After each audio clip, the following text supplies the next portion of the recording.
The winter of 1944 was one of the coldest Europe had seen in decades. In the dense, snow-choked forests of the Ardennes, the men of the 101st Airborne Division huddled in foxholes, their breath crystallizing in the air. Bastogne, a small Belgian town most Americans had never heard of, was about to become a symbol of endurance and defiance. But within the siege, among the frozen guns and desperate men, another story unfolded, one that would vanish from official records for more than 70 years.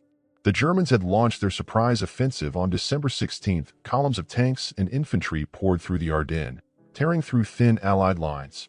By December 19th, Bastogne was surrounded. Inside the town, Brigadier General Anthony McAuliffe and his troops of the 101st, supported by elements of the 10th Armored Division, were cut off from all supply routes. Ammunition was short. Medical supplies were nearly gone. The field hospitals overflowed with wounded soldiers, many lying in snow-covered tents with little more than morphine and prayer to ease their pain. The 326th Medical Company, led by Captain John Dunn, had been attached to the 101st since Normandy. Their duty was grim but vital, keeping the wounded alive under fire. By Christmas Eve, the company's forward aid station, located near the hamlet of Majorat just outside Bastogne, was overrun. Dozens of medics and wounded were trapped behind German lines as the Wehrmacht's 26th Volksgrenadier Division advanced. Headquarters knew they were out there, but no one could reach them. On December 24th, an urgent message was relayed through frozen field wires to General McAuliffe's command post. A small detachment was being assembled to attempt a rescue. Lieutenant James Rowe, a 25-year-old engineer officer from Ohio, volunteered to lead it. Rowe had already survived Normandy and Operation Market Garden. "We can't leave them," he told his men. "Those are our brothers lying in the snow." With that, he and 12 volunteers prepared to move, armed with little more than 2 jeeps, a pair of stretchers, and the faint hope of finding their comrades alive. The weather was merciless. Snow fell in thick, blinding sheets as the convoy rolled out of Bastogne under cover of darkness. The men wrapped burlap around their boots to muffle the sound of crunching snow. German patrols were everywhere, and the forest, dense with fur and silence, offered both cover and peril. Private First Class William Red Carson later wrote in his journal, "The forest was quiet, too quiet. Every crack of a branch felt like a rifle shot. We kept moving east, trusting Rowe's compass. It was the only thing that seemed certain, but even that compass would soon betray them." Somewhere near Neff, the magnetic needle began to drift, likely affected by metal fragments from shattered vehicles or frozen munitions scattered across the battlefield. In the confusion, the team veered north instead of east, unknowingly heading deeper into enemy-held territory. Radio contact was lost when their SCR-300 set froze and failed. Their last recorded transmission, received by a static-filled channel at headquarters, was chilling in its simplicity, crossing the line, God willing. No further messages followed. By dawn, Bastogne's defenders were still holding their ground, surrounded but unbroken. German tanks continued to pound the perimeter, while medics in the town worked tirelessly with dwindling supplies. Captain Dunn, who had stayed behind to coordinate triage, reportedly asked about the rescue team several times that morning. No one had an answer. Historically, medical evacuation during the Battle of the Bulge was one of the most perilous tasks on the front. American medics were forbidden from carrying weapons, yet they often worked under direct fire to retrieve wounded soldiers. The Geneva Conventions offered little protection when desperation ruled the battlefield. As one army surgeon later reflected, medicine in Bastogne was not about healing, it was about endurance. The deeper lesson of that moment, buried in both courage and futility, still resonates today. In moments of chaos, leadership isn't always about grand victories or strategy. Sometimes, it's about the quiet, stubborn refusal to abandon others, even when the odds demand retreat. Rowe's decision to move into the snow, without orders, was both reckless and profoundly human. As night fell again on December 25th, the men of the 101st celebrated Christmas with what little they had: canned rations, melted snow for water, and the hope that Patton's Third Army would arrive soon. But for the rescue team, no one knew what had become of them. Their route disappeared into the woods, their tire tracks swallowed by snow. The following morning, scouts were sent to search, but found nothing, only silence. One of the last diary entries from Bastogne during those days reads, "Somewhere out there, our brothers lie between the trees. The snow covers them, but so does our promise. We will not forget." That promise would echo for decades. But the men themselves, Rowe, Carson, and the others, would never return. Their disappearance became a quiet whisper in the records of the 101st, mentioned only once in post-action reports. Unconfirmed movement, 326th Medco, no further contact. As Bastogne braced for another night under siege, no one yet knew that the road those men had taken would lead not to rescue, but to one of the war's most haunting mysteries. The second night of the siege was darker than the first. The snowstorm had thickened into a blinding white curtain, swallowing the forest and muffling the distant thud of artillery. Somewhere beyond the American perimeter, Lieutenant James Rowe and his small rescue convoy of medics and engineers pushed deeper into enemy-held territory. Their mission, to locate and retrieve the wounded trapped near Madrid, was already faltering. The forest was vast, and their compass unreliable. In Bastogne, no one knew they were already lost. The convoy moved slowly, their jeep straining through waist-deep snow. Headlights were covered with blackout shades. Only the faint glow of a hooded lamp illuminated the path ahead. Sergeant Paul Henderson, the team's mechanic, kept the engines alive by sheer will and luck. "If we stop for too long," he muttered through chattering teeth, "the oil freeze before we can start again." Each man carried what little ammunition he could find, most of it scrounged from abandoned outposts. They were medics, not infantrymen, and every shadow in the woods felt like an ambush waiting to happen. Shortly after midnight, they reached what appeared to be a crossroads marked on Rowe's map. But the terrain didn't match the coordinates. The snow had changed the landscape, burying familiar paths and landmarks. A fallen tree forced them to abandon one jeep, transferring the stretchers and medical packs to the remaining vehicle. The forest pressed in around them, thick and silent. They decided to continue on foot. In the distance, artillery flashes painted the sky a ghostly orange. Somewhere behind those hills lay Bastogne, encircled, defiant, but unreachable. Ahead, somewhere in the white wilderness, their fellow medics and the wounded waited, or so they hoped. Rowe ordered radio operator Private Carson to try the set again, but the frozen batteries refused to spark. "We're flying blind now," Rowe said quietly.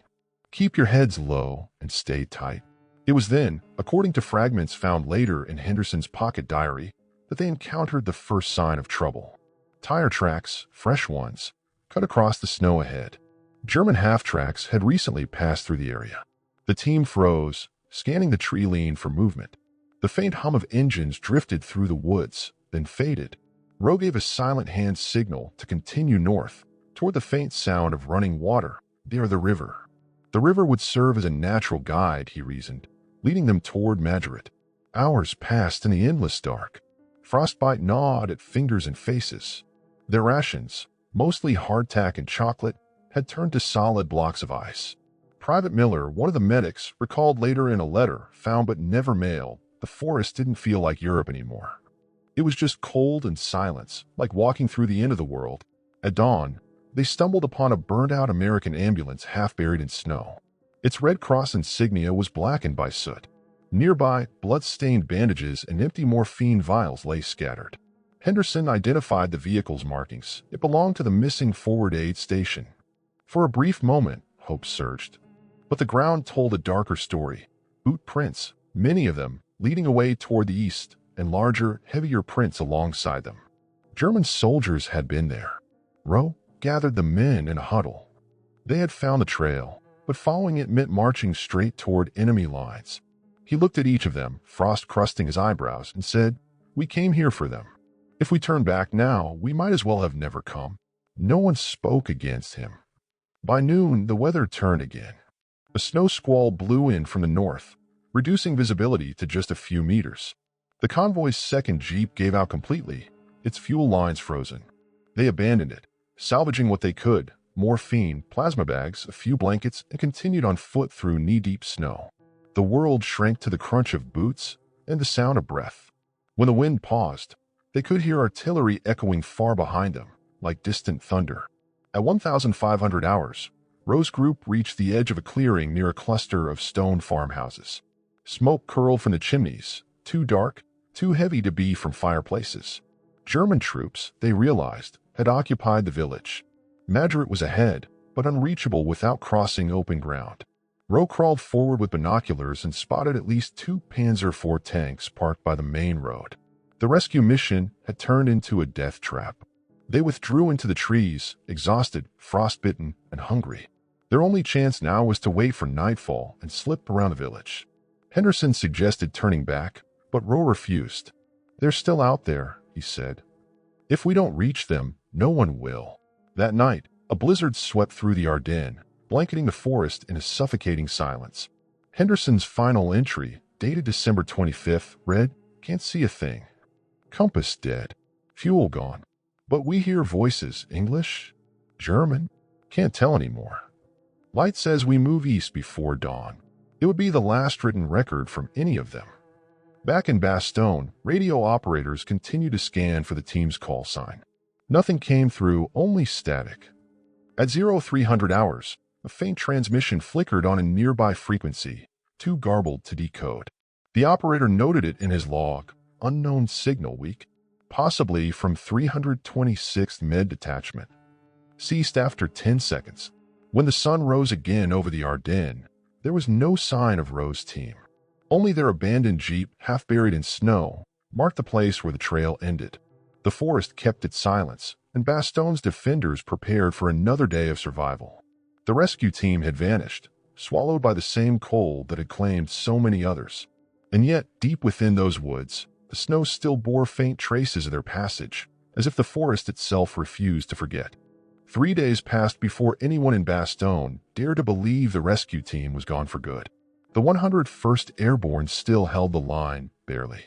Supplies had begun to trickle in by air once the weather cleared on December 26th, but the loss of Rowe's team lingered like an unspoken wound.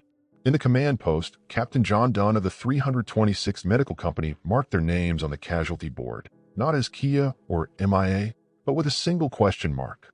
No one wanted to admit what everyone feared. They had vanished without a trace.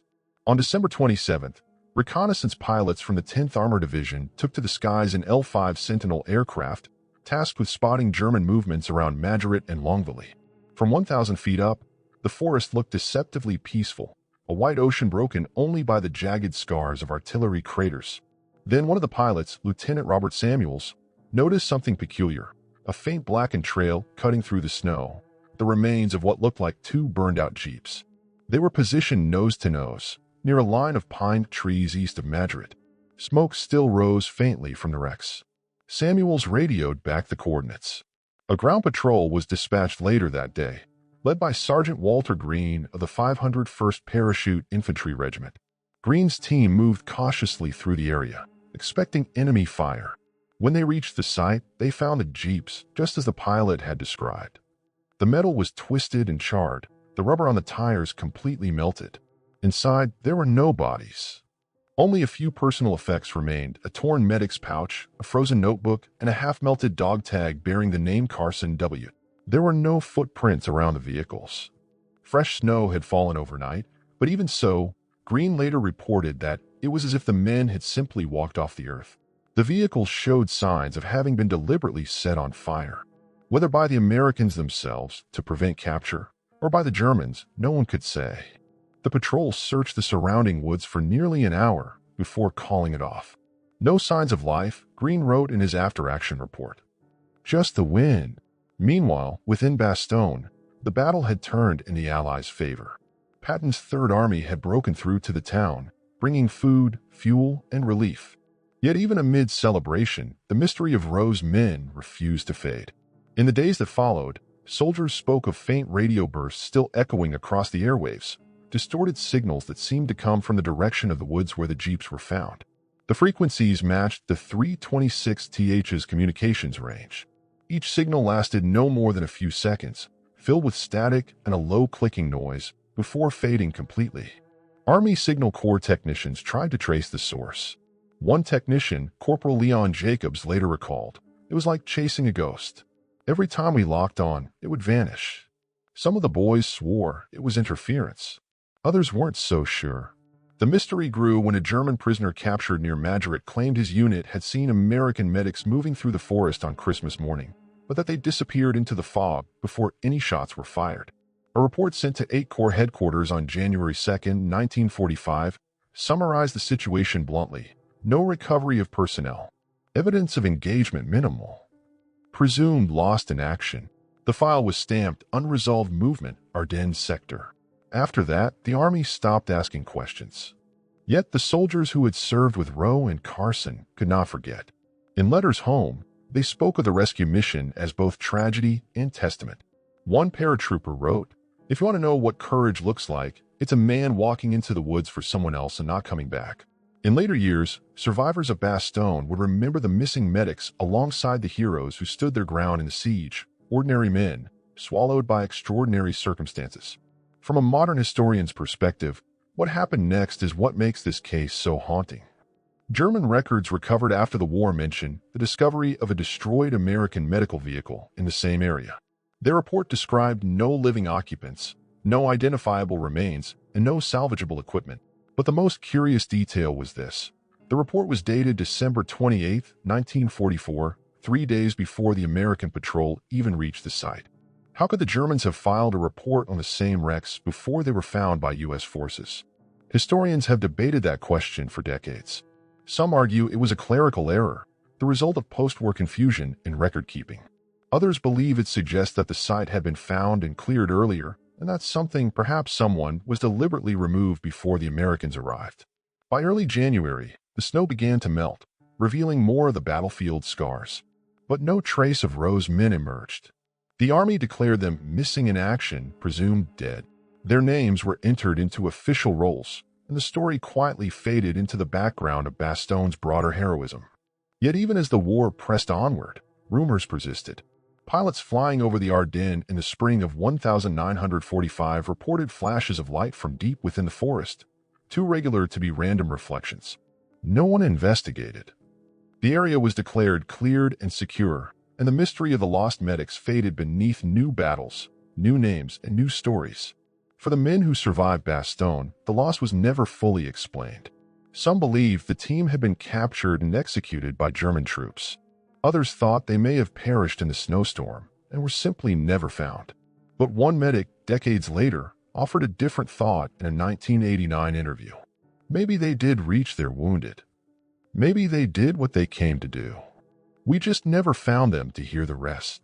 The truth was buried beneath snow, silence, and time.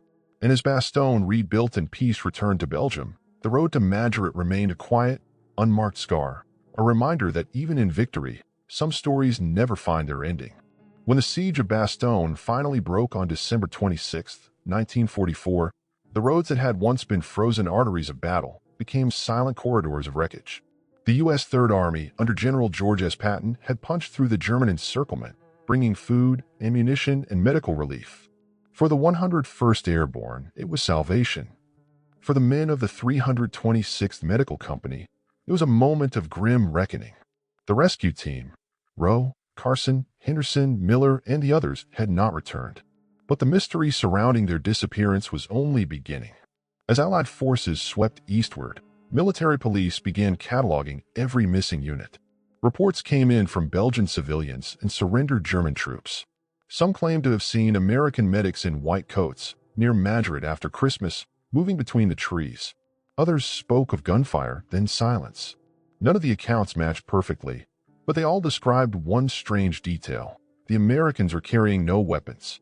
In early January 1945, as Patton's men secured the region, U.S. intelligence officers from G2 were dispatched to gather information on the missing medics.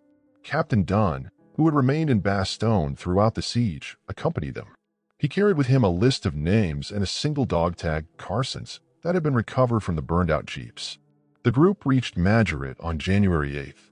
The village was a ruin, reduced to smoldering beams and shattered stone. Yet among the wreckage, they found traces of something unusual. Inside the cellar of a half-destroyed farmhouse, investigators discovered a pile of medical supplies, morphine vials, plasma bottles, and bandages marked 326th Med Company. Next to them lay an empty German first aid satchel. Scattered nearby were American and German shell casings, as if a skirmish had erupted and ended abruptly. But there were no bodies. The cellar walls were blackened with soot, suggesting an explosion or fire had swept through after the fight. One of the investigators noted in his report, "Scene inconsistent with simple ambush, possible evacuation or deliberate destruction of evidence."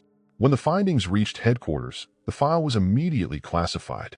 The official reason was to prevent misinformation and protect family correspondence. But within the ranks, whispers spread quickly. Some believed the medics had been captured by retreating German forces, possibly members of the 9th Panzer Division. Others thought they might have been mistaken for partisans and executed, an act the Germans had committed elsewhere during the Bulge. Yet one detail troubled investigators most. Among the items recovered from the farmhouse was a small stack of American dog tags, 7 in total, none belonging to Rowe's team. Weeks later, during the Allied advance into Germany, intelligence officers interrogated captured German medical personnel. One field surgeon, Oberstabsarzt Emil Kraus, revealed something startling. His unit, he said, had treated several wounded men near Madrid on December 26th, 2 of them Americans, wearing medical insignia. He claimed they refused food and would not speak, even when questioned in English. They disappeared the next morning when his unit was forced to withdraw under artillery fire. Kraus handed over a pouch of recovered belongings, including 2 U.S. Army bandages and a silver cross engraved with the initials Jr., likely Lieutenant James Rose. The information was logged but never publicly released. By February 1945, with the front moving rapidly eastward, the Army deemed the case closed. The missing were officially presumed dead. Their families received telegrams that began with the same sterile line: "The Secretary of War regrets to inform you." But behind closed doors, the case remained open in all but name. Captain Dunn continued to press for answers. He wrote repeatedly to the War Department, citing inconsistencies between German testimony and U.S. field reports. His final letter, dated 1947, ended with a simple plea: "If we do not remember them, who will?" No reply was ever recorded. In the decades that followed, the file labeled Unresolved Movement Ardennes Sector was quietly moved to the National Archives. A few historians stumbled across it during research into the Battle of the Bulge, but few paid attention. After all, the war was filled with mysteries: missing patrols, lost aircraft, and unmarked graves. The story of a vanished rescue team seemed just another tragic footnote in a war defined by chaos. Yet one discovery decades later would breathe new life into the legend. In 1979, a Belgian villager repairing a roof near Madrid unearthed a metal case wedged beneath the floorboards. Inside were several rusted surgical instruments, an empty morphine syringe, and a faded armband with a red cross. The insignia matched those used by the 326th. Forensic tests suggested the tools had been sterilized by fire, perhaps in a makeshift medical setup, or perhaps to erase traces of a hasty operation. The find reignited speculation. Had Rowe's men found the wounded they sought?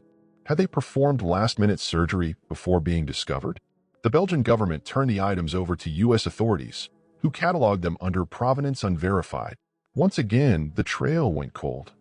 For modern viewers, this chapter of history stands as a quiet reminder that not all heroism is captured in official accounts. In the confusion of war, truth is often the first casualty. The rescue at Bastogne, forgotten, redacted, and shrouded in snow, reveals the hidden toll behind even the most celebrated victories. As one surviving paratrooper reflected years later, standing at the edge of the Ardennes, some stories never make it to the history books. But that doesn't mean they didn't happen. And somewhere in the archives of a quiet American library, the file on the Unresolved Movement Ardennes Sector still rests, its pages yellowed, its mystery unsolved, waiting for the next pair of hands to open it again. 30 years after the Battle of the Bulge, the war-torn forests of the Ardennes had long returned to silence. The trees had regrown, the villages rebuilt, and the fields once scarred by artillery had turned green again. Yet in one stretch of land east of Bastogne, near the forgotten hamlet of Madrid, the earth still held secrets. It was spring 1975 when a Belgian farmer named Henri Lemoyne was plowing his field for the first time that year. His tractor struck something hard beneath the soil, metal, not rock. Expecting another buried shell or piece of wartime debris, he stopped and began to dig. What he unearthed was small but unmistakable: a rusted surgical clamp, a pair of scissors, and a thin strip of cloth bearing a faded red cross. Beneath it, a few inches deeper, lay the remnants of small field stove and shards of broken glass, the kind used in wartime plasma bottles. Lemoyne turned the items over to local authorities in Bastogne. Within days, the discovery reached the U.S. Embassy in Brussels, which notified the American Battle Monuments Commission. The site matched coordinates once noted in an obscure military report labeled Unresolved Movement Ardennes Sector. The file had been gathering dust for decades. Now, after years of silence, it was reopened. Investigators from both Belgium and the United States arrived that summer. Using metal detectors and ground-penetrating radar, they began combing through the area. They found fragments of uniforms, buttons stamped U.S. Army, and a single .45 caliber shell casing. Nearby, they uncovered the rusted remains of a Jeep's wheel rim, its serial number partially legible. Cross-referencing the code with wartime logistics records reveal a match. The same vehicle assigned to Lieutenant James Rowe's medical detachment, reported missing on December 25, 1944. Excitement rippled through the team. After decades of speculation, it seemed they had found the trail at last. But the further they dug, the stranger the picture became. There were no human remains, not a single bone fragment or personal belonging consistent with bodies being buried or burned on site. Instead, they found a small circle of scorched soil, as if a fire had burned briefly and been extinguished by snow. Around it, embedded in the frozen ground, were bits of melted glass and twisted aluminum, possibly remnants of medical plasma bottles destroyed by heat. The absence of remains raised more questions than it answered. If Rowe's team had perished there, where were their bodies? If they'd been captured, why had their medical instruments been left behind? One theory suggested that the men had set up a temporary aid station, treated the wounded, and then attempted to move them elsewhere, perhaps toward friendly lines. Another possibility, more haunting, was that they had been discovered by retreating German forces who removed both the living and the dead before destroying evidence of the encounter. One of the Belgian archaeologists, Dr. Lucien van Acker, recorded his observations in a private journal later published in War Echoes Quarterly. He wrote, "Everything about the site feels deliberate. The fire was controlled. The tools were arranged, not scattered. This was not panic. It was methodical. Someone knew what they were doing." By late 1976, the investigation concluded with no definitive answers. The recovered items were sent to a military archive in Virginia, where they remain to this day, labeled Artifact Collection 326Z Bastogne. In the official report, investigators noted, evidence of human presence confirmed. Evidence of remains inconclusive. Cause and sequence of events undetermined. Still, for historians and veterans, the mystery had reawakened something deeper, the unfinished chapter of the men who vanished between the trees. Local residents began leaving small wooden crosses near the site, carved with initials found in archived reports. American tourists visiting Bastogne heard whispers of the lost medics of Madrid. The story passed quietly from guide to guide, too uncertain for textbooks but too moving to forget. In the decades that followed, new technologies emerged: satellite imaging, DNA forensics, digital mapping. In 2003, a small research team led by historian Mark Weller revisited the site using GPS coordinates and wartime aerial photos. What they found supported earlier theories: faint depressions in the ground, consistent with hastily dug trenches or shelter pits. Weller's report proposed that the rescue team might have established a temporary triage point for wounded soldiers, possibly the very men they were sent to save. If true, it meant Rowe's team had succeeded, at least partially, in their mission. And yet, the most puzzling discovery came last. A metal identification tag was unearthed about 50 yards from the main site. It bore the inscription U.S. Army Medical Depot and faintly scratched beneath a single word, alive. Whether it was carved during the war or added later, no one could tell.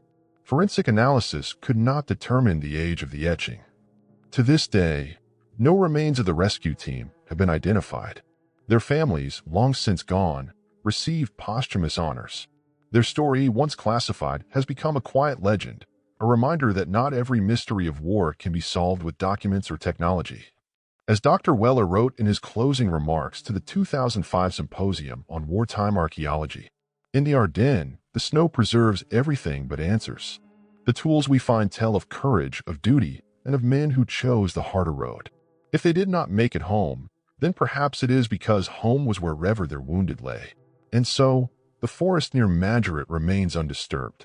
Farmers still plow its edges. Tourists still pass by on their way to Bastogne, and each winter, when the first snow falls, it covers the ground like a blanket, hiding, once more, the traces of those who never returned. Today, if you walk through the quiet hills east of Bastogne, the war feels impossibly distant. The roads are paved, the farms rebuilt, and the forest has swallowed nearly all traces of 1944. Yet for those who know where to look, for those who remember, the land still whispers. Somewhere beneath the soil of Madrid lies the final, unmarked resting place of a small band of U.S. Army medics who vanished in the snow. Their mission was not recorded in official history books, yet their courage echoes across generations. At the Ardennes American Cemetery in Neuville-en-Condroz, their names are etched on the wall of the missing Lieutenant James Rowe, Sergeant Paul Henderson, PFC William Carson, T/4 Harold Miller, and others whose records were never recovered. Each name represents not just a soldier, but a story that ends mid-sentence, a rescue that began with hope and ended in silence. Visitors often pause at those names, tracing the engraved letters with their fingertips. The inscription above them reads, "Here are recorded the names of Americans who gave their lives in the service of their country, and whose earthly resting place is known only to God." In the decades following the war, their disappearance became the subject of quiet speculation among historians and veterans alike. The files declassified in the 1980s revealed inconsistencies, missing pages, conflicting dates, and unacknowledged witnesses. Why were the reports sealed for so long? What was removed before the public ever saw them? Some suggest it was bureaucratic oversight. Others believe it was deliberate, perhaps to conceal a failed operation carried out without authorization. Whatever the reason, the truth remains obscured by time. But even without full answers, the legacy of the lost medics endures. Their mission embodied the truest meaning of service, risking everything not for glory, but for others. They entered the forest armed only with stretchers, plasma bottles, and faith. As one veteran of the 101st later reflected, "You can't put that kind of courage on a medal. It lives in the quiet acts no one sees." Modern soldiers visiting Bastogne during NATO exercises still hear the story from local guides. It is told not as a ghost tale, but as a lesson. The road they took, barely visible now under pine needles, has been nicknamed Rescue Line. Each December, Belgian villagers and visiting Americans walk that path in silence, carrying small red crosses made of wood. They leave them at the tree line near Madrid, where the snow always seems a little deeper, the air a little colder.